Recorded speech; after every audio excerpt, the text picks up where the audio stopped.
the biggest ballooning event in the entire world. Grab your worries, get ready for them all to burn away. Guys, here is the burger. I was told to celebrate, so I came ready for a party. Happy birthday to Mr. Byron Morton. We have Dean Norris here. We have actor Penn Badgley here. Oh my gosh, that just made my day.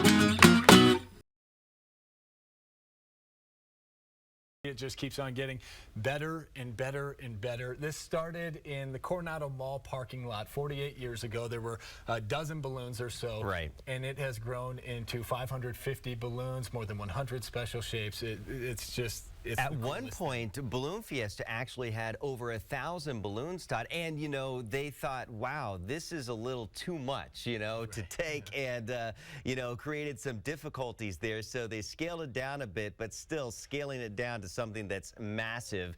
Take a look at this. How cool, guys. That is cool. Christ the Redeemer That's how I wake is up in the now morning. up. This thing, yeah, right? Guys, this thing is massive. I am almost speechless looking at this thing go up. This is once in a lifetime, guys, to have this view of this one going up. I think it's 150 feet. It is truly incredible. Everyone around me is just absolutely in awe of this balloon going up. This is really one of the favorite moments I have had so far this morning. I'm just gonna sit here and be quiet. Back to you guys. How cool is that? Shelby, Wow. thank you.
What a way to start to wrap up this 2019. It's been a really great stretch. We've got Lottie Dottie Chicken there. You saw the backside. The Armadillo as well inflating right now. And Todd, that is just a good indication that we are going to see a lot, if not all of those special shapes taking off. There is the little sheep, black sheep, Yeah, yes, black that is inflating. We saw Yoda and Darth Vader lift off already.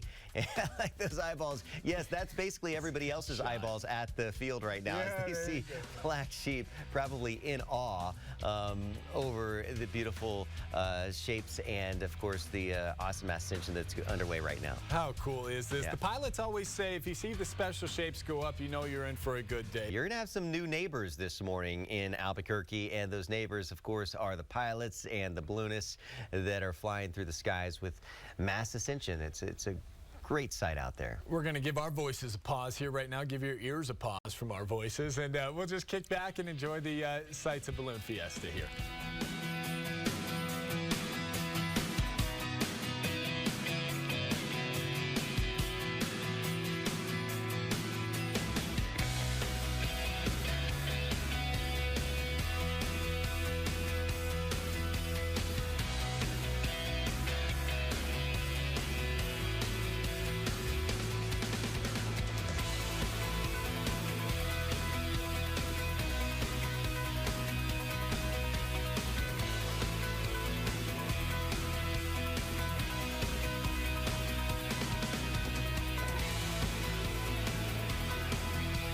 Getting some candlestick glows there, right there that you see. That burner is lighting up. That's the candlestick glow, and some static displays as well.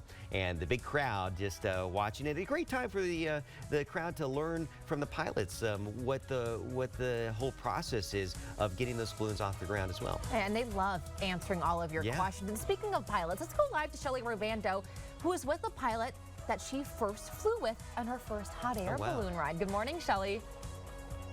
Oh, good morning, Sasha. I'm so busy talking to him. We haven't seen each other in a while. Yes, I'm joined here by Randy, and we met years ago. I was very new to Albuquerque, and the station had said, hey, why don't you go up in a balloon, see what it's like? And I was a little nervous, but you were so wonderful. Do you remember? Because it was a long time ago. Yes, I do. I had a wonderful time. We had a great flight, if I remember right. Yes. I mean, we're both here, so that's good. 2008. I think you're right, yeah. And it was Sky Candy. And at my desk, I told you, I still have the card of Sky Candy at my desk at the station. I was nervous, but once we were up there, we always talk about, you know, it's so peaceful. People always ask, like, what's it like once you're up there? How do you feel all these years being a pilot, still going up? Oh, I still love it. It's fun. It's like you say, it's incredibly peaceful, a wonderful ride. You know, I just love it. Yeah. It's a lot of fun. It is a lot of fun. Enjoy it a lot. Do you come out to Balloon Fiesta every single year? Yeah, I've been out here in some form or another since 1983. Very cool. So between crewing and piloting and working for Fiesta for a while and being on the safety crew. So doing this for a while, which I remember asking, wait, who's this pilot and how long has he been doing this exactly? Yeah. Who is this guy? It was a great memory, and I know we keep in touch, and so it's so good to see you out here. We have some video we're going to look at. Now, I haven't seen this in a very long time, and I can't see what they're watching at home, so I'm a little scared, but this is video of you and I that day, and I did a whole story with my photographer of what it's like to go up in a balloon, especially experiencing it for the first time. And I do remember just the views. Yes. I mean, Albuquerque's so beautiful, and it's so memorable. I remember we went south, and I think we landed down at the parking lot at the pit, if I remember right. Yeah. I'm sure they'll find out in a minute when they watch the film. They watch the video. Yeah, because I remember you had a camera with you. So. And you know what? I did so well, and I felt so good after that experience, unlike Sky 7. Can I just tell you, I went up in Sky 7 once, and I did not do nearly as well. Great to see you. Well, Byron, I might have some answers for you there. I'm here with Tim, and Tim, we have a yellow flag today. Are you going up this morning? Probably not. I probably will put my balloon up in static this morning. I've had the opportunity to fly all 7 days, having a great time, and I think today with just the winds, my personal choice. There's other pilots that are going to fly, but I'm probably just going to do a static. Absolutely, and we have some fans of your balloon back here, right? What's the name of your balloon? So my balloon is Menomina, and it's named after the Muppet song, the Menomina, doo-doo-dee-dee-dee, Menomina. So they want to sing it, right? You guys want to come in? We're going to sing it on air. Sing it, come on, right? You wanted the Menomina song. We're going to sing the Menomina song, right? All right, well, let's do it. Ready? Ready? Ready? Menomina. Dee dee dee dee dee. Menomina. Dee dee dee dee. Menomina. Dee dee dee dee dee dee dee dee dee dee dee dee.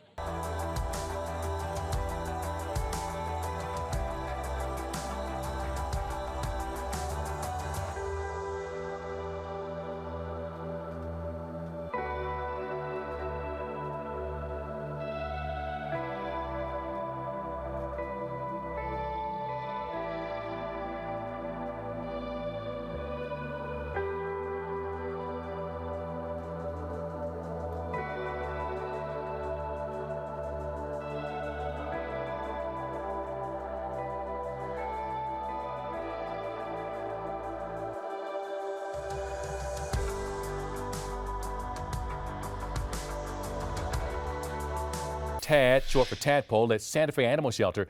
This pup was found with paralyzed back legs, so he used his front legs to drag himself around, as you see. He was given rehab to wheels, and after months, he can walk on all fours and is looking for his forever home now. So there you go, tadpole. We have seen a kitten floating around the internet lately and capturing people with its adorable smile. Well, take a look if you haven't seen it yet. This is what it looks like. The kitten has millions of likes and retweets, and guess where it lives? Right here in the Duke City.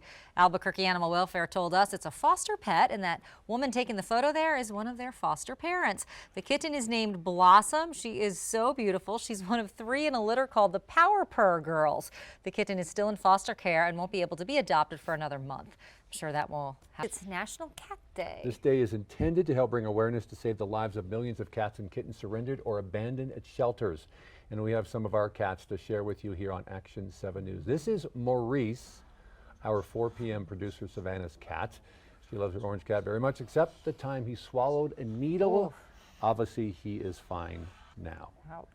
And here is my cat. Don't be fooled by that picture. Joe Diaz knows firsthand that thing is a terror and a demon. I warned him, don't go near her. He did. He regretted it. It only likes you, right? It only likes me and Julie. Beautiful cat. Plus, our news director has 3 little felines. This here is Peter. He looks very cute, little sleepy there. This here is Conrad. Cute little black kitten, so long, taking a nice big yoga stretch maybe. And this downward cat. And this is Whitney, an amazing costume. This is awesome for Halloween. We think maybe this kitten is just reviving a little of the Grecian era, a little royalty there perhaps. Here's meteorologist Kelly Franson's cat Knox, a weather theme name. No surprise there to be expected. The 7th annual burning of Zozobra, the 2021 New Mexico State Fair, and the 49th Annual International Balloon Fiesta. Mass gatherings and events are moving forward in our state without capacity restrictions. Good afternoon. I'm Ron Burke. Action 7 News reporter Stella Sun joins us live in Berlin. Tell us how events are keeping it COVID safe. And you have your hands full, Stella. Yeah, I do, Ron. I'm here at the Valencia County Fair where hundreds of New Mexicans are expected to stop by over the course of the week. My favorite part of the fair is the food, so of course we have to showcase that. I have got a brisket baked potato here, and I'm gonna showcase the moment and take advantage of it, so of course we've got to take a big old bite. Okay. Brisket is moist, sour cream is delicious. I'm gonna hand this over to our photojournalist Tyler. Back to the story, fall events, they're expected to make a return here in New Mexico. The New Mexico State Fair is just over a month away. It runs from September 9th to the 19th. I spoke with the general manager of Expo New Mexico, who tells me they will follow whatever the rules are for the public health order at the time. Right now, face masks will be required when fair attendees are inside of a building, but won't be required outdoors. Now, this is what the GM wants the community to know. And if people don't want restrictions, the best thing I can tell you is go out and get your vaccination. That is the best way that we're going to be able to have the enjoyable fair that you want. Morning adds that proof of vaccinations for vendors and attendees is not planned at the moment. Something new the State Fair will be doing is partnering with the Department of Health to offer COVID-19 vaccine clinics every day in the Lujan complex. If folks get vaccinated at the State Fair, they will be given free tickets to come back again. Now, here at the Valencia County Fair, the organizers tell me that they are following public health order rules. We haven't seen too many face masks in sight or any of that distancing, but it is primarily an outdoor event, so be sure to come by and support some local businesses here and the kiddos who are raising those farm animals. Reporting live here in Berlin, I'm Stella Sun, KOAT Action 7 News. It should be a good time, Stella. Thank you very much. Coming up at 6, Stella will bring us the vaccine requirements in effect for Zozobra. Now, Old Man Gloom is up first as the 97th annual burning of Zozobra is on tap. So far, more than 33,000 tickets have been sold for the 80s themed event coming back in person. But if you can't make it, you can buy your Gloomies to burn online and tune in from home September 3rd and watch our exclusive coverage here on KOAT. And now to Balloon Fiesta, less than 2 months away, and we have an update on COVID-19 protocols. Officials say they will not ask for proof of vaccinations, but will follow the CDC guidelines for masks. Those not vaccinated are recommended to wear a mask outdoors. Everyone must have one on indoors. The Balloon Museum is planning new exhibitions and events for the event this year. The all black and white and elevation station will be on display, and there will be 3 experiences: the Hilltop Terrace, Vista Greens, and Toplight Atrium, providing different viewings, drinks, and food during launches and glows. Another fair is happening right now. Santa Fe hosting its county fair, which started at 8 a.m. and runs through 10 p.m. Saturday. There are horse shows, crafts, auctions, and lots of food and dancing. It's at the county fairgrounds, and you can get tickets online. And right now, these events and the state are expected to go on as normally as possible. I don't expect that New Mexico is going to have to limit access to any businesses or services. That's the governor from last week's press conference announcing vaccinations for state workers. And there are no capacity limits for sports events beyond NM United and the Isotopes. We're counting down until the Lobos return to University Stadium September 2nd. For the first time in about 2 years, they were the only D1 team, Division I team, did not play in their home state last year. They'll begin their first official fall practice tonight. Meow Wolf, just wrapping up its new location in Las Vegas, is setting its sights on Denver.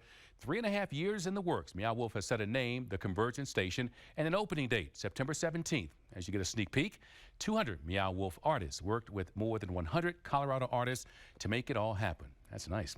Just in time for us to take you there, Forbes has ranked sunset time at White Sands one of the best spots to savor the sun going down in the country. They say this makes it look like glistening snow, and some say you should make a wish there.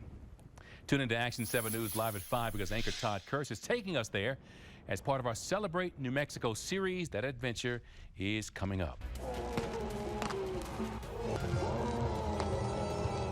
There it is. You know that sound. Loud growls and yells from Old Man Gloom. We are just hours away from hearing that all at the 96th annual Burning of Zozobra. Good afternoon, everyone. I'm Shelby Cashman, and we have been waiting all year for this, to burn up all the doom and gloom that 2020 has brought us. And the only place that you can watch this all happen is right here on KOAT. We have live team coverage of this historic burning of Zozobra, breaking down the history, the magic, and all the planning in between. Let's get out now to Action 7 News anchor Shelly Rubando first, live at Fort Marcy Park. Hey, Shelly.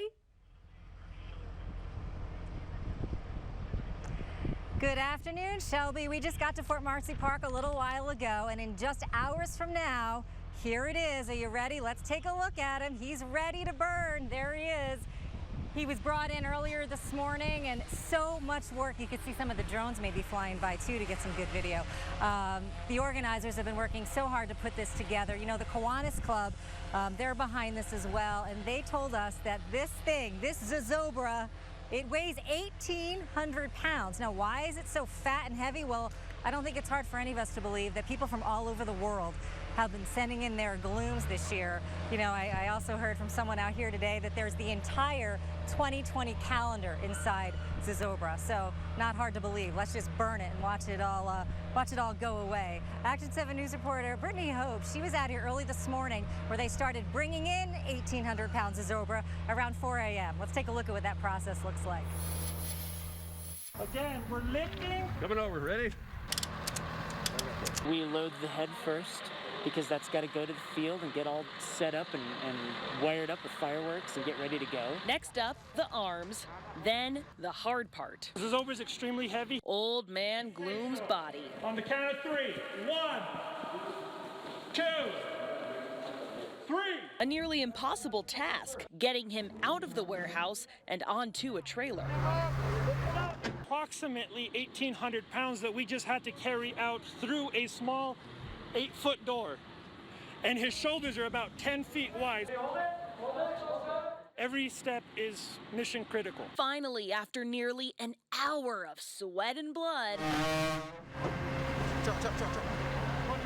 success. But this is just the tip of the iceberg. Old Man Gloom, body part by body part, now makes the trek to Fort Marcy Park. One of the biggest challenges of this morning, the grand finale, is getting not only Zozobra's giant head, but his entire body off the ground and on top of that pole.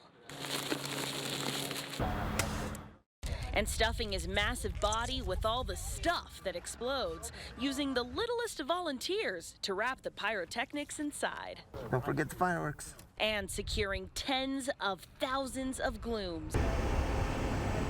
Once he's all stitched together, it's time to get Old Man Gloom on his throne. 1, 2, 3, lift! Between P&M linemen in the air and people on the ground, success. But don't get too comfy up there, Zozobra. In a few hours, you will go down in flames. In Santa Fe, Brittany Hope, KOAT Action 7 News. And you know, it's already pretty loud out here. It's not Zozobra just yet groaning, but if you look behind me, They're hanging fireworks as we speak because during the program later tonight, we're going to see some really pretty fireworks as well. So they're getting ready for that. So a lot going on, you know, as we speak out here, and just to get this all together, it has taken so much time. And so, you know, they told me they planned for a year out, and then it happens just like that. So much going on. You know, we showed you Zozobra earlier. We told you that he weighs so much. They brought him in, as we heard from Brittany early this morning. It takes so many hours to set him up. And he's filled with everyone's glooms from not just New Mexico, but this year is especially different because people from all over the world are going to watch this thing burn. And they even sent in their own glooms. In fact, 78,000 so far. 78,000, a little more than that, have been sold. That means that many people from around the world have sent in all sorts of things, just written notes of things they want to burn. There's things like divorce papers and parking tickets, medical records, all those things we just want to see go bye-bye in 2020. And you can still take part if you're sitting at home thinking, you know what, I've got a bunch of things I want to send in. Right now is your last chance to buy a gloom. Make sure that it's burned tonight, so there's still a chance. Head over to KOET.com, and for just $1, you can send in your anguish online, and all the great organizers here will make sure that your glooms get into Zozobra to burn. You know, everyone out here is staying safe and healthy. We were temperature checked before we got here. Everyone's been given masks. They don't already have one. Shelby, I think that you're going to love to see mine right here. It's got red and green chilies on it, and I wear it except when I'm on TV talking to all of you. So again, everybody's using the hand sanitizer and staying socially distant. So a safe event for all of you who are going to be able to watch it from your own homes tonight, which is really, really some great news. And again, a lot of work has gone in to making this event happen with Zozobra. And for the first time ever, we're learning what it is like to really put it together virtually. You know, every year, thousands of people, more than 60, 70,000 people pack Fort Marcy Park to watch this thing burn live. So this year, of course, because of COVID, it's just a completely different way of bringing it live to you. And we'll have it every step of the way because this year's Zozobra, it will be on your TV screens. And it's actually not the first time, though, he's been on a big screen. Okay, so some history for you here. You can actually see him in this video we're showing you, parading around in what looks to be the Santa Fe Plaza in the 1947 film Ride the Pink Horse. And the actual 1976 Zozobra appeared in the film Southern Double Cross. So we have some really cool video we're showing you here.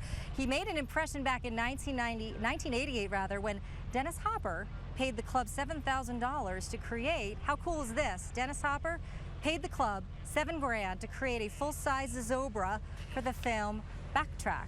Now we have Marissa. Marissa has also been covering this for us right now. We're going to go to her. Marissa. Hey, Shelley, well, you said it. Zozobra is burning tonight for a televised audience, and there's still so much excitement about this event tonight. Crew's actually telling me that they've been waiting for this for months, and so have I. This is actually my first time ever covering this event, but I want you to take a look back here. They're still putting some final touches on the old man, and remember, you can't come here to the park, but you can catch the show. You can do that virtually online or at your home on your TV. Now, event organizers say, well, it's going to be a little different. It's still going to be the same great show we're used to. Organizers with the city of Santa Fe are advising people to stay away because they will be doing security sweeps. We do have the perimeter secured. Please do not come out. Officers and crews will be out and about. They will be monitoring the area, and you will be asked to leave. They aren't scaling back on anything this year. In fact, they've invested even more. After the show, you'll see fireworks for about 15 minutes. And now we're going to send things back to Shelley Rabanda, who's going to give us a little more on Zozobra in the past. And in just 30 minutes, I'm going to tell you a little bit more about how this event has changed because of the pandemic. Back to you. All right, Marissa, thank you. We're taking a look right now at some video. Very historic event for New Mexico, as you know. People all over the world sending in their worries and fears to get all burned up in Zozobra in just a few minutes, a few hours from now. This has been going on since 1924. Artist Will Schuster created Old Man Gloom, 50 feet tall, all the way back then. And now it's continued by the Kiwanis Club every year since then. Our traditions, especially here in New Mexico, are sacred, and I think our traditions become even more important in tough times like this.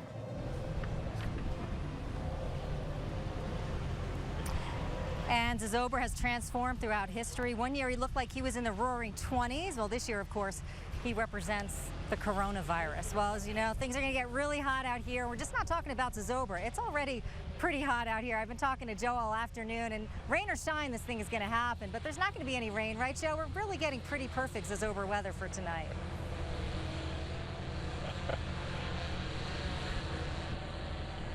Okay, well, they think I can hear her, but I can't hear her. No, I can't. I can see you, but I cannot hear you. So next time, give me a point sign or something like that. But anyway, we're here for the 96th annual burning of Zozobra.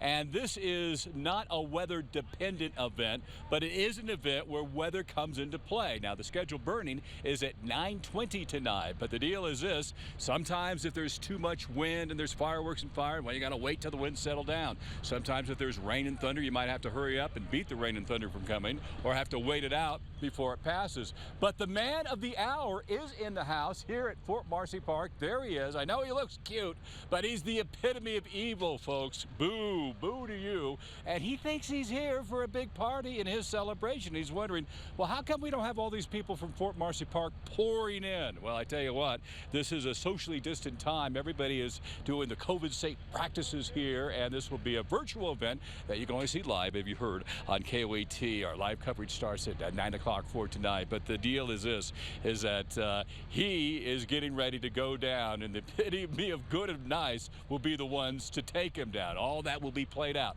live on TV. Now, as Shelley was mentioning, it's hot right now. I want to show you some climatology. So let's go ahead and get to those climatology graphics if we can. And this is something that Byron Morton put together. He was looking around weather stations in around Fort Marcy Park, and it looks like on average we have an average high of 82 degrees, an average low of 51, 1 in 5 chance of getting rain. Now, again, rain and wind has never stopped Zozobra from burning, and that's good because he's going to go down tonight. And right now it looks like things are pretty favorable. And there's actually a trace of snow around 1950. Now, when we look at the current conditions, realize this is in Santa Fe, which is about 900 feet, the airport, where we are compared to Fort Marcy Park. So they're at 90 degrees at the Santa Fe airport. Here at Fort Marcy Park, I would guess we're around 88 degrees, dry relative humidity. And the key is there's not much wind, only around 8 miles an hour. Here at Fort Marcy Park, we probably have about the same. And I tell you what, folks, the wind feels very, very good as well. Look at the temperatures across the area as we look at Rio Rancho and Santa Fe on into Albuquerque. You see low 90s, and Rio Rancho topping off around 93 degrees. Now, we talked about how rain can be an issue. If you look at the current radar, we do have some showers and thunderstorms in the Jemez on around the Sangre de Cristo Mountains. They're kind of sinking to the south, so they're not on track to work into our area. And if they did build into our area, the air mass is pretty dry at the surface, so I don't think we get more than some gusty winds. I'll come back and show you the forecast coming up for Zozobra and what we can expect as you watch from the comfort of your couch coming up in just a bit. I think you wrapped up, Joe. Again, you can't really hear too much out here, but that's okay. You know, there's that nice breeze. I think as soon as you started talking, this beautiful breeze just started. So I'm glad you're here with us. You brought the good weather. We're going to send it back to you right now, Shelby, in the studio. I'll be back with you in just a few minutes to talk about more about all the preps that are going on to get ready for Zozobra. Thank you, Shelly. You guys are cracking me up. I want to see the hand signals that are going on between Shelly and Joe out there. All right, let's bring it back in the studio here. We got Kelly Franson. Kelly, talk about the gloom in the weather. Do we have any? Lack thereof. There are some clouds that you can see behind me here. Hey, good afternoon. I'm Ron Burke, and from 1924 to 2021, New Mexicans have come to celebrate an historic tradition, the burning of Zozobra, and we have you covered leading all the way up to Burn Him.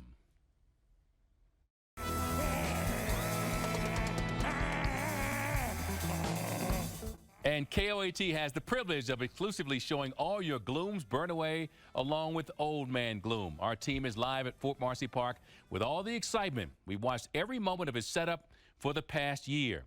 Kicking off the 97th annual burning of Zozobra is anchor Shelly Ribando live in Santa Fe. Good evening, Shelly. Good evening, Ron. We are live here at Fort Marcy Park. We're That big puppet behind me will go up in flames in just a couple hours from now. Doors opened literally just seconds ago, so we're expecting about 10,000 people to be here in the field behind me tonight. And if you take a look behind, look at that red sassy leather jacket. Does that not scream 80s or what? But you know, it takes a lot of work to get him here and to put him up. And that whole process began at 4 a.m. this morning to bring him over to Fort Marcy Park. Our Genevieve Glass has the story. After months of construction in this warehouse, the day has come. 2, 3. It starts bright and early. You show up at really early in the morning in the dark, and there's a couple of us standing out here going, is anybody going to show up and help us? And every year they show up.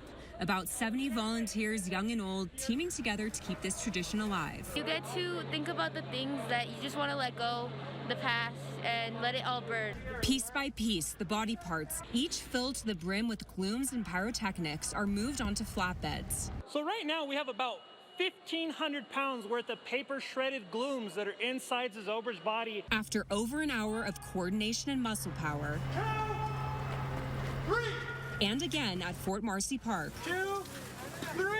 With the help from volunteers on the ground and PNM in the air, Zozobra has reached his final destination. It's a very unique privilege to be building Zozobra, designing it, and making it fun each year that we've been doing now for the Decades Project. The theme this year is 80s, and it's going to be a real thriller of a show. In Santa Fe, Genevieve Glass, KOAT Action 7 News. All right, pretty awesome to see how all that works. It is a whole lot of work. We met so many people out here in the past. It takes a lot of people to get that big mean Zozobra up there on the pole. You know, PNM has been helping with this event for years too. Even back in the 1940s, before there were even bucket trucks, linemen would climb that pole that Zozobra hangs from to get him up there in place. And boy, he is pretty tall. The construction of Zozobra takes place over 3 weeks, and it involves 3,500 volunteer hours. That's because he has to be built with lumber, chicken wire, and more than 70 yards of yarn cloth. After he's built, all those glooms go in, divorce papers, parking tickets, the works, you name it. This is a very historic event, of course, for our state. It has been since 1924. Artist Will Schuster created Old Man Gloom back then as the highlight of a private party for writers and artists in Santa Fe. He was 6 feet tall. Schuster oversaw the event until 1964 when the Kiwanis took the reins. And a lot of you may not know the slightly spooky story that is behind Zozobra. It's a pretty complicated one. He lives in the mountains near Santa Fe, and he hides out all during the year, feeding off of all the glooms out there. And boy, has he had enough over the last few years or what? Well, to lure him out, here's the key here. The city invites him to a festival right here at Fort Marcy Park, and he gets all dressed up in his finest black tie. Well, you know, except for this year. He's intent on using the occasion to spread his evil. Fortunately, a group of torch-bearing people arrive, and Zozobra is set on fire. That is what we are all waiting for later on, burning with all the glooms of the entire world. He's the man, the myth, the legend. Zozobra, though, rarely changes how he looks. You know, year to year, he'll look a little different, but for the most part, again, as we said, he arrives in his fancy black tie. But this year is different because of the pandemic. As you see behind me, no black tie. Again, he's got that awesome red leather jacket. We all should own one of those. We're going to go to Stella's son here with the details, though, of how they're keeping people safe during this pandemic. Hey Shelly, happy Zozobra Day. Yeah, the burning of Zozobra will be just as amazing as years past, but because we are still in the middle of a pandemic, the organizers, they actually beefed up some of those COVID safety protocols. A ticket to get into this event is not your typical ticket. You're going to need one of these, which is a vaccination card. Now, spectators need to bring either a hard copy of that vaccination card or a picture of it on their phone. And if a person isn't fully vaxxed, they must show proof of a negative COVID test. They even have 15-minute rapid COVID testing here for $40. Organizers say they put in these extra precautions so this annual tradition doesn't get a reputation of being a super spreader event. Yeah, and that's one of the reasons why we limited our crowd size. You know, normally we have 65,000 people here, and we'll have a significantly smaller crowd, maybe about 15,000 when all is said and done tonight. Now, the organization actually put a cap on ticket sales at around 10,000. They sold around 3,500 premium ticket sales, so there is plenty of room to social distance. You can see this giant park behind me. They're expecting around 3,500 kids, so in total, including the food vendors, the spectators, all of that jazz, they're expecting over 15,000 folks here tonight. Reporting live in Santa Fe from Fort Marcy Park, I'm Stella Sun, KOAT Action 7 News. All right, Stella, thank you. And there are extra sanitation units spread out all throughout the park, and they hired people to refill them throughout the evening so people can use them. And if you are coming out, once you're in the gate, keep in mind, it's all 80s all the time. And we've all seen people already dressed up in their 80s gear. And even back at the station at KOAT, pretty impressive group. They're in the newsroom, and they are very spirited, many of them dressed in 80s outfits. Really cool. Well, the competition to make the art surrounding Zozobra is pretty fierce, and you can see the 80s theme all through that as well. We listened to a lot of music and I watched a lot of movies from the 80s, so definitely had a lot of references to go off of.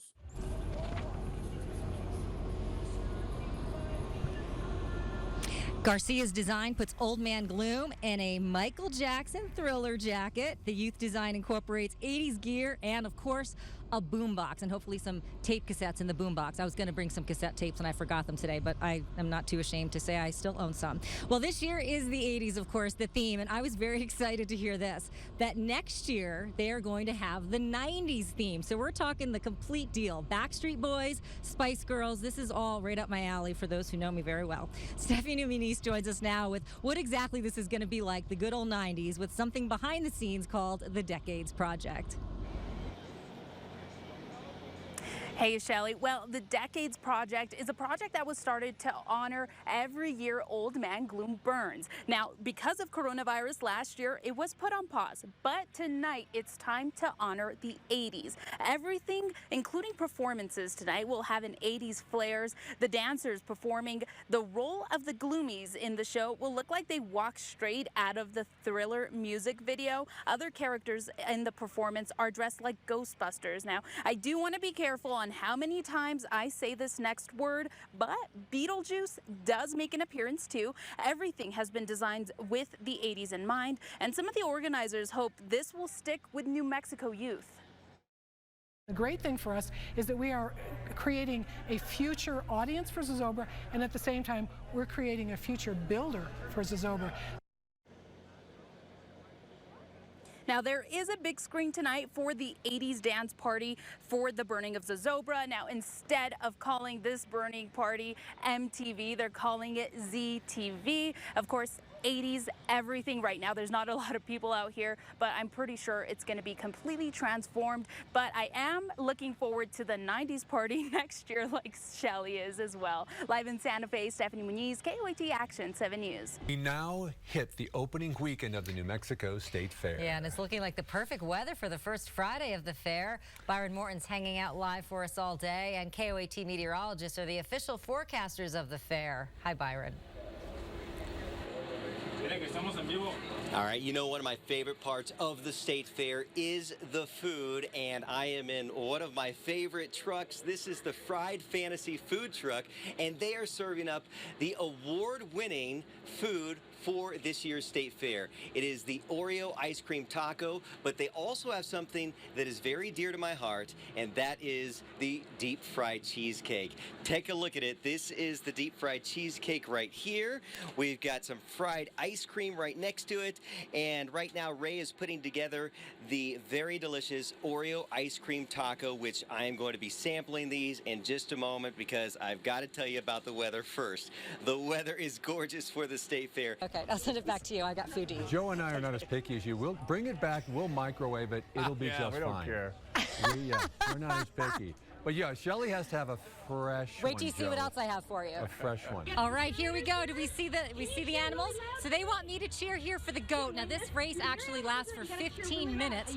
So when we come back with you, I'll tell you who won the race because we won't be here for the whole 15 minutes because they're making me move on to show you something else. But if you do get out to the fair, this is all in the animal area. There's a petting zoo.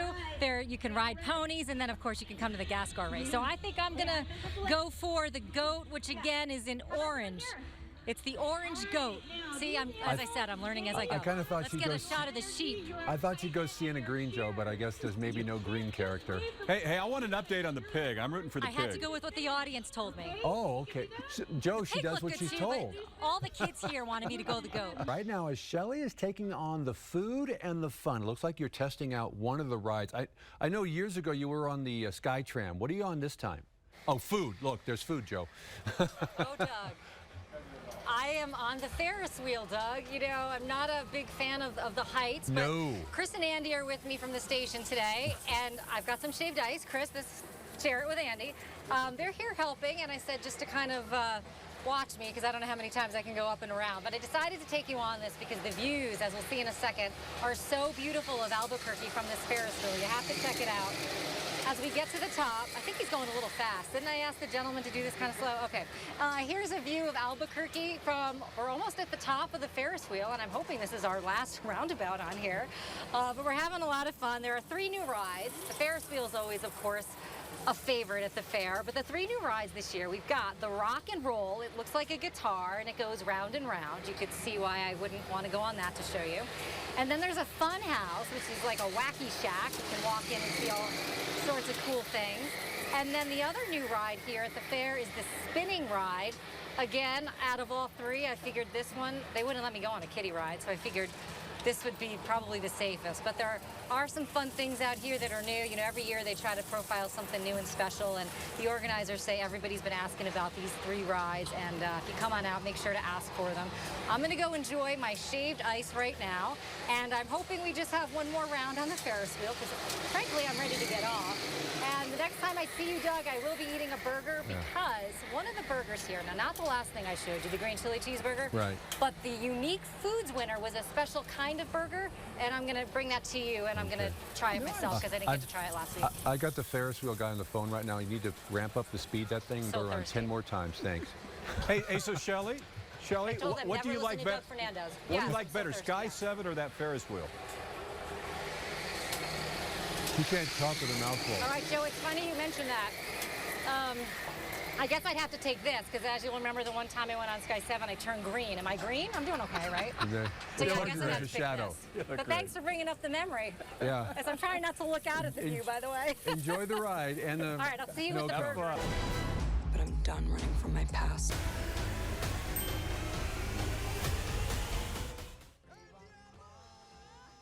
Soon, these upcoming movies will be back on the big screen. And today, one theater chain is bringing you one seat closer. Reporter Stella Sun joins us live at reopening day for Regal movie theaters. All right, Stella, you made your promise this morning in the morning meeting that you had popcorn, and she's got it, girl. Look how you look so happy, Stella. Hey Brittany, that movie theater popcorn that we know and love, oh my goodness, it is so good, but better yet is that popcorn smell in the air. Now, as you mentioned, Regal, they reopened today, and those social distancing COVID-safe practices are really obvious as soon as you walk in. Check it out. You can see these 6 feet distancing stickers on the ground. They even have these kiosks so that there's less of that human-to-human interaction, and of course, these giant jugs of hand sanitizer. Now, here's what you need to know before you go to the movie theaters. Fully vaccinated people, they can ditch the mask, but they're asking unvaccinated people to keep it on when they're not eating or drinking. Every other food register will be closed to meet those social distancing guidelines, and you can even order concessions on the Regal phone app now. Now, we spoke with one movie theater lover who says the movie's reopening is sweeter than the concession candy. What happened to us was like being in a prison without the prison, if you know what I mean. It's like, this is like coming out to freedom. With a lot more popcorn. And popcorn. Now, as for inside the movie room, there will be an empty seat between different groups of people. Capacity will also be reduced for each movie room, and that also depends on what county you live in. And I don't know about you guys, but I love that movie theater popcorn, and I am always going back for those refills. So another thing to keep in mind is when you do want to get a refill, you will be getting a new cup or a new bucket. And of course, we got to give some popcorn to our photojournalist, Bryn. Reporting live here from Regal, I'm Stella Sun, KOAT Action 7 News. Back to you. Oh my gosh, that just made my day. So Bryn is another one who really loves popcorn, so that's just awesome. All right, Regal tells us they sanitize each seat after use and they fog the room with sanitizer after each movie. She bringing it back? I mean, are we going to get some? It's not open doors for all. Regal Santa Fe has delayed its opening from today, and Flicks Brewhouse is waiting for shuttered venue grants to kick in before announcing a date.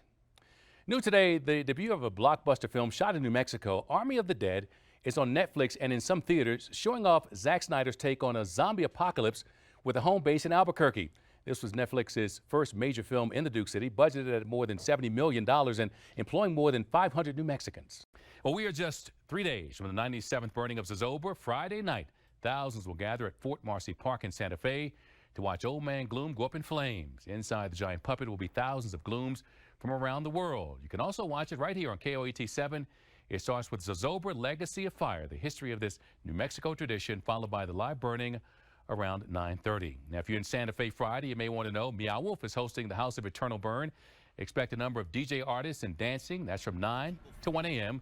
To attend, you must show proof of vaccination or a negative COVID test result. Meanwhile, Balloon Fiesta is fast approaching, and among the new events is the Anderson Abruzzo Balloon Museum's Lifting Your Spirits Literally. It's a drink tasting event during the Balloon Glow, October 9th. That's with the New Mexico Distillers Guild, and it runs from 3 to 9. And the State Fair starts in about a week. In addition to rides, music, and food, what's to drink? Stella Sun joins us live now with the first of its kind beverage, and she's drinking it all in. Stella. Yeah, Ron. The only drinking that I'm doing right now, because I'm still on the clock, is sitting in this teacup. As you can see, setup is well underway here at Expo New Mexico. But the reason that brought us out here today is this baby, this 4-pack that I'm holding. Now, this is called the Santa Ana Pueblo Blue Corn Lager. The State Fair and Tumbleroot Brewery and Distillery, they actually partnered up to produce these cold ones so that New Mexicans can drink these at the fair.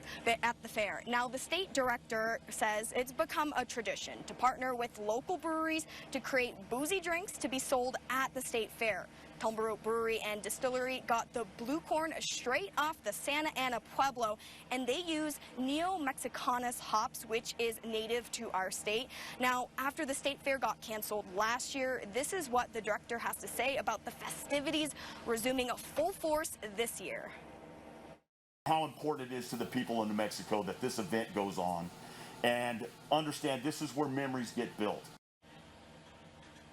Now, this Santa Ana Blue Corn Lager is only going to be sold here at the fair, and they only have around 5,000 cans in stock, so you got to get it when you can. Reporting live here, Ron, I'm going to send it back over to you.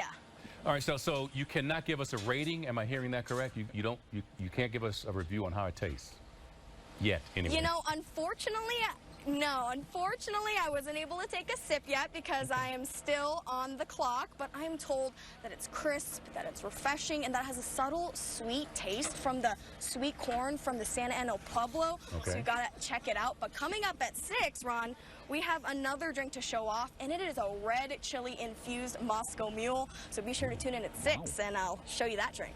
Mule must have beef in it. All right, thank you. I'll tell you, I'm sold on this thing, and the way she's selling it, you know? Yeah, well, I'll tell you, Joe, the blue corn, I've had blue corn tortillas. Yeah, I no doubt kidding. it tastes the same as what Stella's telling us about. Well, she did say it was very, very hot out there, and I think maybe a cold, I'm not going to repeat what you just said, blue corn, Santa Ana, something or other.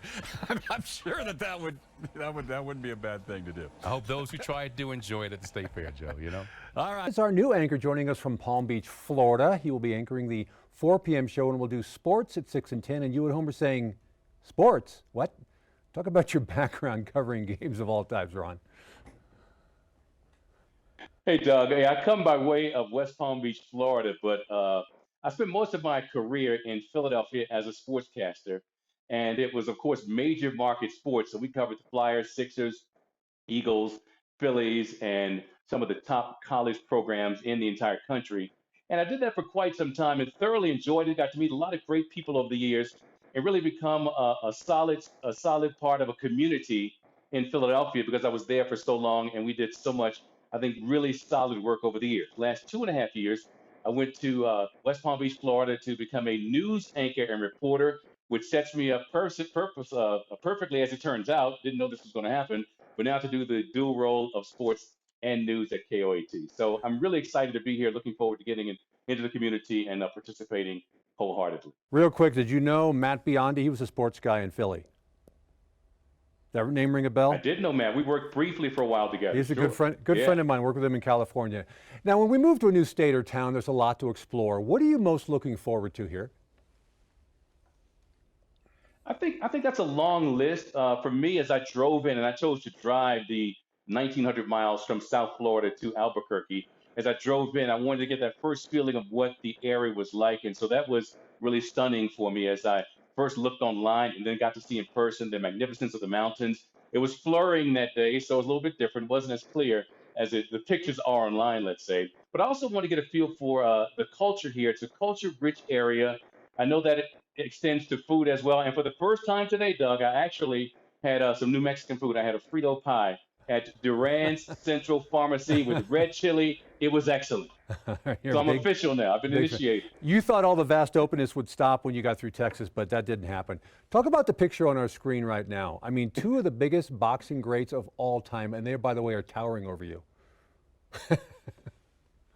Yeah, that's not hard to do, I'll tell you. That's Muhammad Ali and Joe Frazier, two of the great titans of the ring.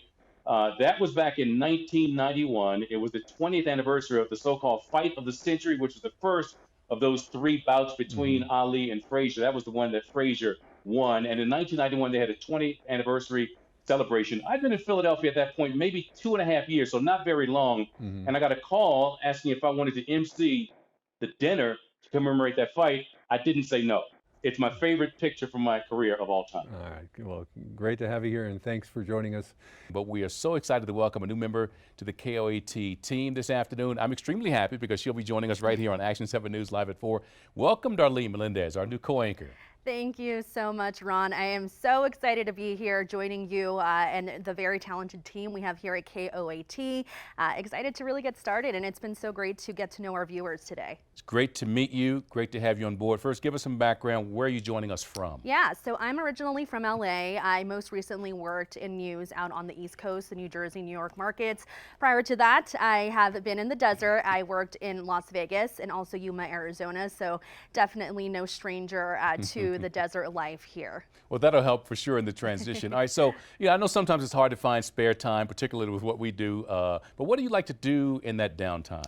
Yeah, so I have a pet. His name is Derek. He's a dog. He is my small best friend, so I love to hang out with him. We love to go hiking, trails. I'm super excited to get to know New Mexico's beautiful terrain. That's me and Derek in New York City. He has seen, that's him when I first adopted him. He was only 3 months old there, and he's about 6 years old now. He looks so stately standing there, you know? Right.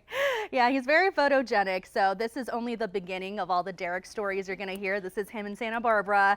And also here in Santa Barbara, we got to visit my brother who goes to UCSB last month. All right, so Derek, I have to ask, where did the name come from? So I am a big Grey's Anatomy fan. Derek Shepherd, Derek McDreamy, so this is Derek McWeeny. He's a handsome little guy. Thank you. Hopefully thank I get to you. meet him at some yes, point. you definitely will, and he is my little guy. He's my right-hand man. All right, so Albuquerque, I know it's not exactly new to you. You've spent a little time here getting acclimated before coming into the station. What are you most looking forward to about Albuquerque and New Mexico? The people, the culture, there's just so much here. I think that was the first draw. I had never been to Albuquerque prior to my interview, but once I got to explore some and see, Old Town, and I went hiking, and it was just so beautiful. Yeah. And, the people have been so friendly. There's so much culture everywhere. The food is fantastic. So really just getting to know our community, our viewers, and seeing how we can best serve them together. I don't know if you got to meet Nova today, or maybe at some point Derek can meet Nova, but as we bring in Kelly Franson, Kelly, you brought that's my new puppy. Her brand new puppy. Nova's in the station today. Her Aunt Shelly Rabando is holding her in the newsroom right now because we haven't got her crate trained yet. It's a mess, but yes, we got to set up a play date between Derek and Nova. Absolutely. And I will hike with you anytime that we're not here because and I've got I don't think they're going to let us just leave right now, but we are so excited you're here. Are you liking the weather so far? I am. It's been pretty mild. You know, it's still cold, but I think coming from the East Coast it prepared me for, you know, this winter weather we're getting. But I like it. It's a little dry, but I'm getting acclimated to the elevation and all of that. But it's been nice. It's sunny. And you've lived in the desert before, so you're used to dry, or at least have previously been used to dry. Yes. But of course, this is a little different part of the desert you've lived, so you'll catch up on what happens here to make it unique. This is just such an historic day, not just for Martians and humans, but also New Mexicans. Yeah, Brittany, a lot of New Mexico connections now in outer space. There is a New Mexico scientist who is on the Mars Perseverance team. The samples he will study will be collected by a super cam on board the rover. That camera was designed by a team of LANL and UNM students, scientists. Mars is like New Mexico, just more so. So just think, you know, what you would do if you were out walking. What would you be looking at? What would you be thinking as you were walking along? That's fundamentally what we're going to be doing as we drive along with the rover. Los Alamos National Laboratory is also working with NASA to help understand if there was past life on the red planet. A term a lot of you might have heard today is the 7 minutes of terror. That is the riskiest part of the mission and is a whole bunch of ways it could have failed, which again, it has not. It is unpredictable weather events, especially dust storms, which are common on Mars. And since Mars has an atmosphere 100 times thinner than ours, it is harder for a spacecraft to slow down and actually land. Today is a long time coming with a lot of history on Mars so far. The Mars Curiosity rover just marked more than 3,000 Martian days on the red planet. 2 years ago, it found a spike in oxygen and methane. And over the summer, Curiosity spotted this dust devil with one of its navigation cameras.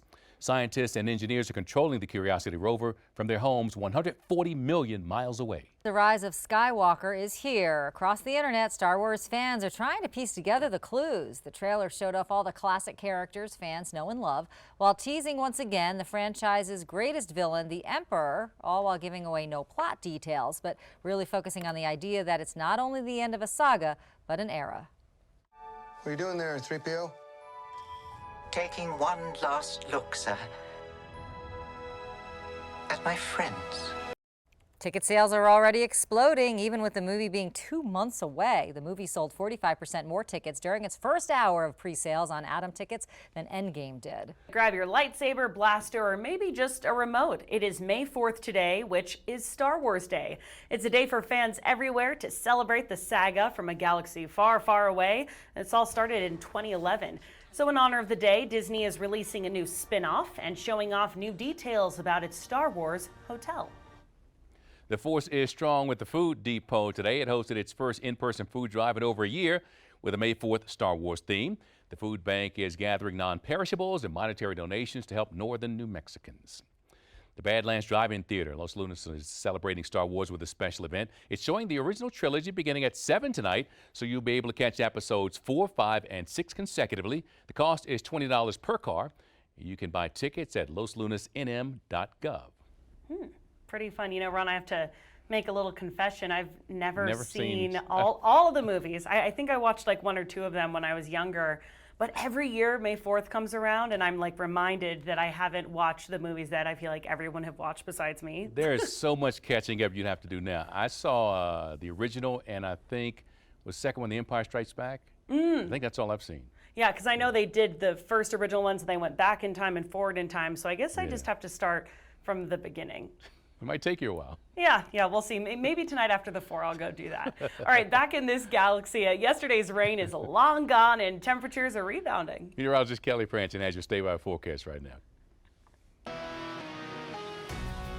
How am I the one who's seen the most Star Wars movies out of this bunch? I haven't seen the latest one, but I have seen the others. In fact, about a year ago, probably on May 4th last year, I decided to start with the prequels. I had watched the others before. Anyway, let's talk about weather. So we have actor Penn Badgley here with us. Thank you so much for joining us, Penn. We appreciate it. Thank you. So why are you here in New Mexico today? Tell us why.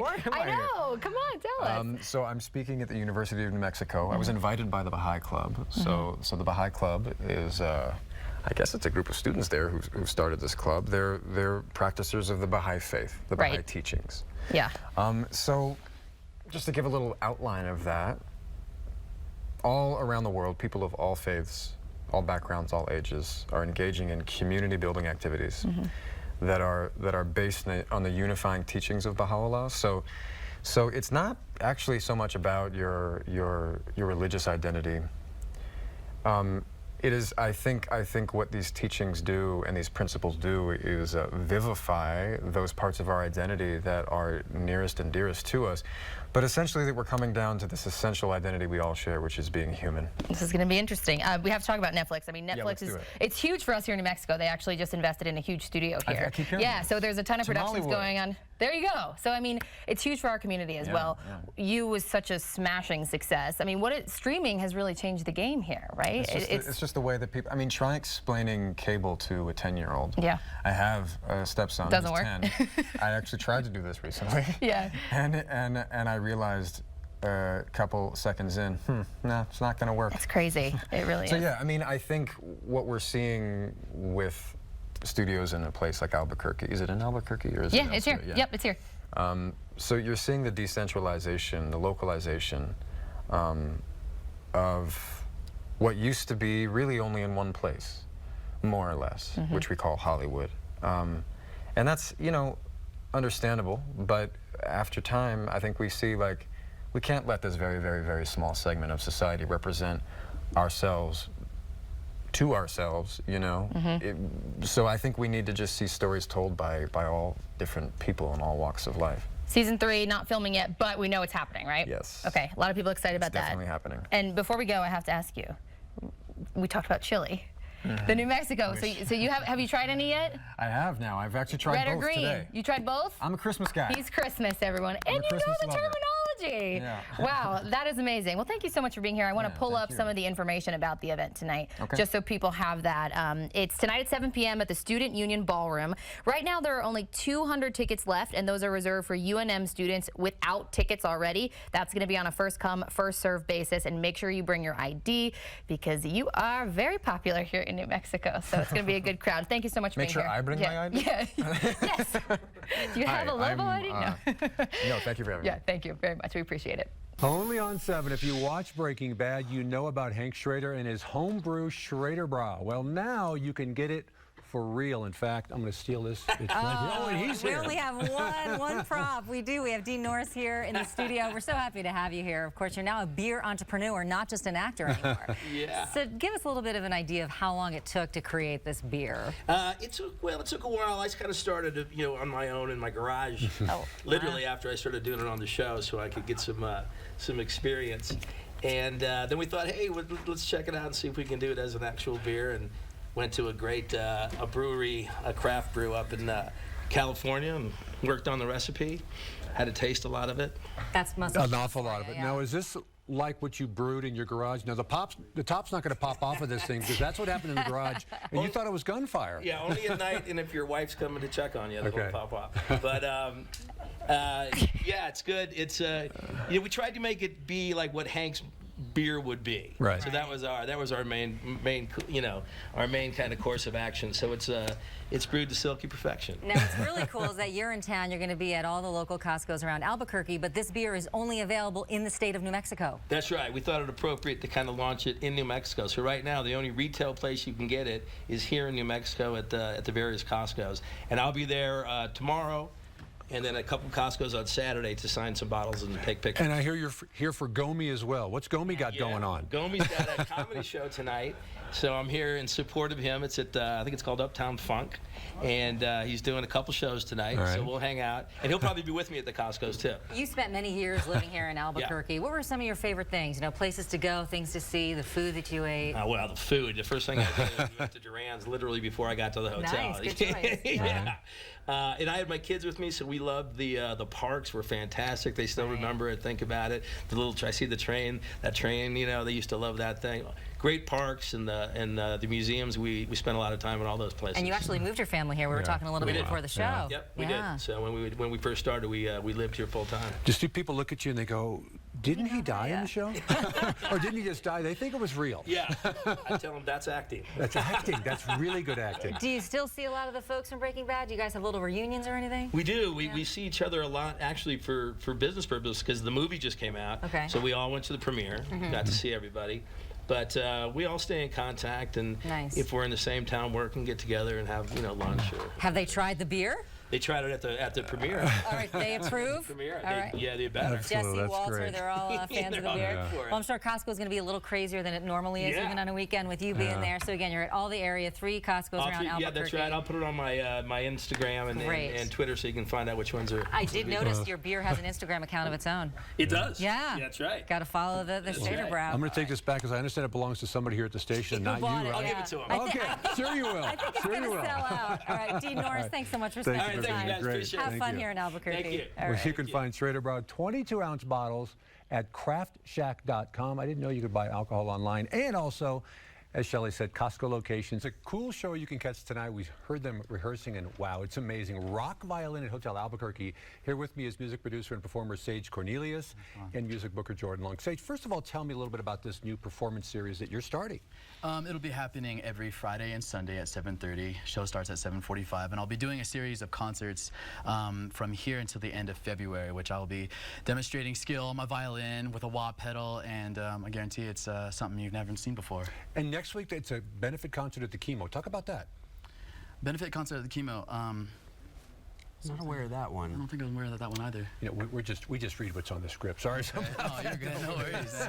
Well, Jordan, is this type of performing growing in popularity? Yeah, we're starting to. We had some success with our past show that we did with Roy Mirabal at the Hotel Albuquerque over Balloon Fiesta weekend. That was really great. We had a wonderful turnout for that, and just really hoping to kind of go off the success from that and kind of keep going with this in the chapel shows that we're doing with Sage. So yeah. I'll have to admit, in the newsroom, a lot of people had not heard of electric violin. When did this come about? Sure. Oh, I mean, I grew up playing like a lot of Metallica and Van Halen and everything, and I got to a certain point where it's like I want to try and integrate that within violin, and I was like grew up as a fiddle player, and so I've got a little pickup I can throw in my violin right now, and then I just throw it in an amp and put a wah pedal over it, and just wild out. High energy stuff, and instead of talking about it, how about performing some of that great stuff that we're seeing on the screen? Oh, I would love to. All right, absolutely. Sage, thank you. Thank you very much.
New on 7, we've all heard of a piano recital, but how about an international piano competition for young pianists? Here with me now to talk is Olga Kern, the competition founder, and Matt Hart, also with the New Mexico Philharmonic. Thanks so much for coming in. Tell us a little bit about this. This event is happening tonight, right? Yes. Tonight is my recital at the Chemo Theater. All right. And I said that I'll do that fundraiser concert because Heritage Hotel Group was asking me to do this special recital for the Chemo Theater, and it's a historical theater, and I love Albuquerque, even though I live in New York, but it's a very special place for me. I'm performing here every year, so that's a special place, and I said, of course I'll do it. So tonight at 8 p.m. I have a recital at 8, and then at 7 it starts. I think that light refreshments and some band will play first, and then I have my recital at 8. Now the actual competition is on Monday. Monday, correct? yeah. We start a drawing ceremony is Sunday. So all contestants from all over the world, they're coming to participate in this 1 week excellent event. And the age range for these young 18 to 32. Okay, great. And what do they get if they win? They are getting a lot of concerts, which are the most important thing. Nice. Being a pianist, I know how it was, growing up, and engagements is the most important. A money prize goes, they just, disappears. But the concert engagements, if you are taking it in the right way, you can get your careers, right. So that's the most important thing, I think, what we do. And it's only 4 finalists in the end with the New Mexico Philharmonic on Saturday, the Pop Joy. And it's really a very important, I think, a project for the young pianists. All right, and you must love this too. I mean, it's just so cool to see people from all over the world. Yeah, I've worked with a lot of pianists. I'm a stage manager, orchestras all over the country. But the lead up into this, we have had 27 pianos delivered from New York. Even just yesterday, we were dealing with bringing in the 9-foot Steinway that Olga's been playing on tonight, and the Spirio that's in the lobby, and then just moving all these pianos from point to point is I really want to thank Steinway and Sons, because they're providing all the pianos on the all 27, and plus 2 concert grand, which I chose in New York and the Steinway factory. And it's really like, it's the best possible, highest quality pianos. It's like a Ferrari for the cars, Nice. It's like, so these pianists, young pianists, they probably didn't even, some of them didn't experience to perform and actually to warm up and practice on the pianos like that. So it's really special for them. And of course, we are thanking Steinway a lot, because that's an incredible help. Well, fantastic, and great to hear that you love Albuquerque so much. Before we go, we're going to get a quick listen to just some of what you'll hear tonight. Let's take a listen.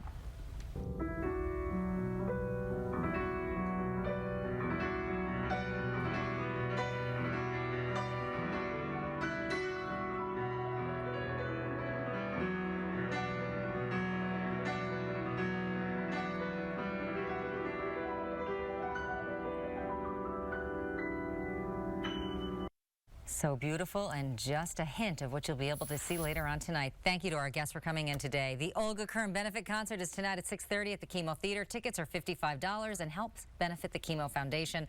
The competition kicks off October 27th through November 3rd. Today, if you would rather watch people dance than dance yourself tonight, Hotel Albuquerque could be your spot. I just gave away my secret here.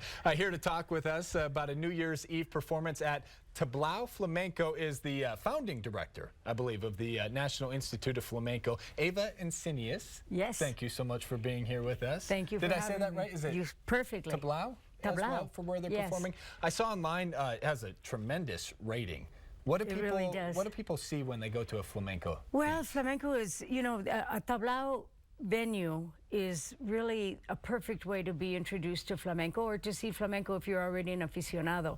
One of the things specific to a tablao is you're watching spontaneous performance, a lot of improvisation, a lot of very direct interaction between the musicians and the dancers.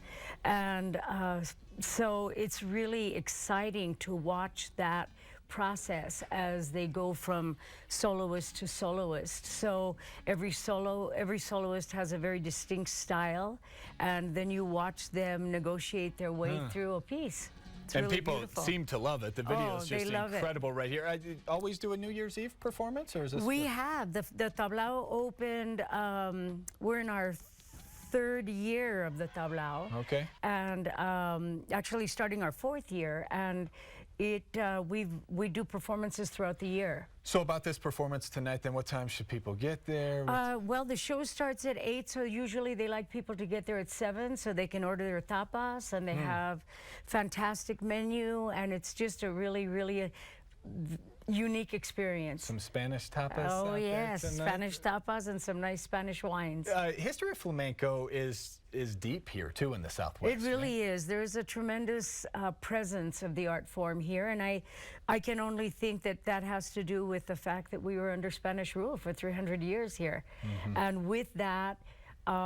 There is a lingering, of course, of the traditions of music and dance. That's something that they always bring, and so there's a real important mark that flamenco has on our culture, and I think that's really wonderful. What got you into this? Well, my mother was a dancer, and so we started studying as very young children, and that got a hold of me, and to this day, I'm still going. That is too cool. So we have a performance we're actually going to see in studio, which I'm very excited to see. Would you mind introducing everyone and what we're about to see? Absolutely. We have Giovanna Hinojosa is the dancer, and her husband, Mario Febres, is the guitarist, and they're going to be doing an excerpt from an Alegrías. Okay, and this is the very kind of thing that you would see at a tablao. Tonight? Okay, perfect. Take it away, guys.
Parents alone time so the kids can learn something new. Now, here to talk about that is Explorer's Winter Day Camp is Allison Brody. Come on in, Allison. We're going to talk about all this stuff in just a second, but talk to us about the experience. What can kids hope to learn if they take part? Well, we've got actually a lot of different camps throughout the winter break, beginning actually right after Christmas through January 6th. So you can attend half-day camps. We have nature investigations. We've got kitchen science, exploring electricity, shapes, patterns, everything from 3 years old on up Okay, to you fifth just answered grade. the next question about the ages. What about qualifications? Do kids need to know anything, or they just come in with their energy and their excitement and learn something new? Exactly. Science is for everyone. And it's just all about, like you said, exploring, learning something new, seeing something super cool, and just going, oh my gosh, I really want to know how that happened. Is this the first year for this, or have you done it before? Oh, we've been doing it for many years now. I mean, how popular is it? Is there a waiting list, or is it all, everybody Actually, we've allowed? got a few spots left for registration for the winter camps. Pre-registration is required. There is a fee, but we work with everybody. And again, it's if you think your child would be interested, or if you need a place to put them, think of us.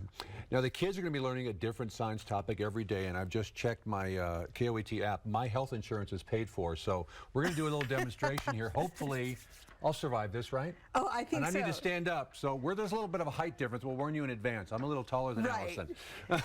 So what's the demonstration? Right. So one of the things that we learned both in camps and in Explora is we just observe this really cool phenomenon. Okay. And so you and I right now are surrounded by air, and that air is hot air. Yeah, right. Well, and that air is exerting pressure on us. And so what we're going to do is we're going to see what happens, for example, with this water bottle here, if we take the pressure off. So I'm going to put this water bottle Okay, let's move this a little bit. There we go. See, she knows TV. Yeah, we're gonna put the water bottle right here. You're gonna put this right on top Of the bottle. of the bottle. And what we're gonna do, exactly, perfect. What we're gonna do is we're gonna suck out the air from here, creating a vacuum, and see what happens to the bottle. All right, so here we go. No safety goggles required? No safety goggles. It's all happening within the chamber here, our little vacuum chamber. So we're going to close this off. We're going to turn on the compressor.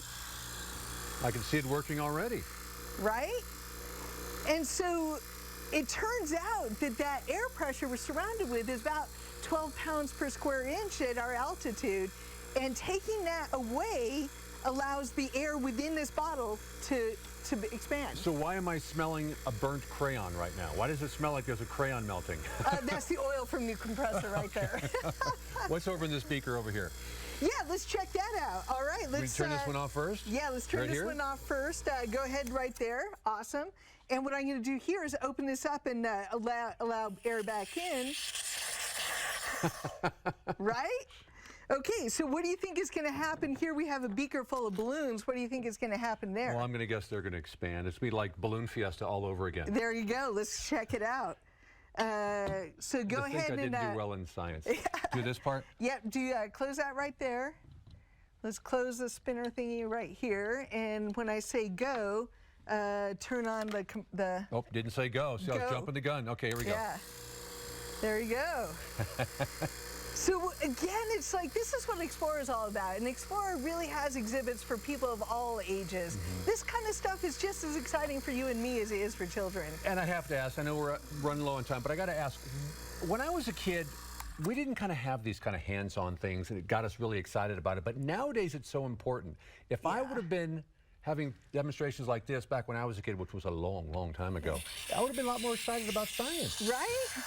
And that's, you're exactly right. And New Mexico as a whole is thinking about science in this hands-on, minds-on way. Allison, thanks for being this. Is You're really welcome. exciting. These kids are going to have a blast. And again, bring your out-of-town guests. If you just need a break from the holidays, come on down to Explora. We're open They'll throughout. take the pressure off. There you go. Allison, thank you. You're welcome. Santo has had a huge impact on many Latino families, and that's extra true for one little New Mexican girl. Emma Jones shared these photos on our You Local page, saying her 2-year-old daughter can't get enough of the movie, and her name is Maribel, close to the lead character Mirabel, who she is dressed very close to. Emma says this is why representation matters in entertainment. The first time that I seen it, I cried because it just hit so close to home, especially the family part, and having so many different characters that had so many complex identities, and just that made me feel so seen. But I know that even though my daughter's only 2, I could see in her eyes that she felt that because she was just so excited about the movie. The movie has been on at their house since Christmas Day nonstop, but the excitement, they say, never gets old. I want to wish a happy birthday to Mr. Byron Morton. Turning 21 today. Yes, you're right. Exactly. 21. Now, see, if you say it that way, it sounds so much better. But seriously, I picked a happy great time to have a birthday. birthday, didn't I? I mean, wow. I know, but we're here celebrating, and we all love you so much. So everyone said, Byron, your birthday shout-outs on Facebook. I was super happy when I came in and saw the cookies that you left for me, so thank you very much. I have an excuse to eat them now. Yeah, I know. We'll share them. Well, happy birthday to you, darling. You are the best. New Mexico turns 110 years old. If you missed our Celebrate New Mexico special, you can still see it right now on KOAT.com. We cover everything from food to the state's history and culture. Well, this is the 47-star flag, unofficial New Mexico flag in the United States. When people were so excited that they added just 1 star to the official 46-star flag. You can learn more and tune in to our special, which re-airs Sunday at 4:30. All right, Kelly, 110 years old. Certainly a lot of great history and culture built up in this fine state that I've known for about a year now myself. I was told to celebrate, so I came ready for a party. Ron, your hat is on the TV screen above you, but it's a party. So it is. I see it. Yeah. I do wish, however, that cake was real. That's what we really need to celebrate. I'd help you with that, I have to say. Yeah. All right. I should probably get rid of some of these props so I can actually talk about the weather. It is a great day to celebrate here in Albuquerque. Gorgeous conditions outside. In fact, we are checking in right now. There we go. 54 degrees.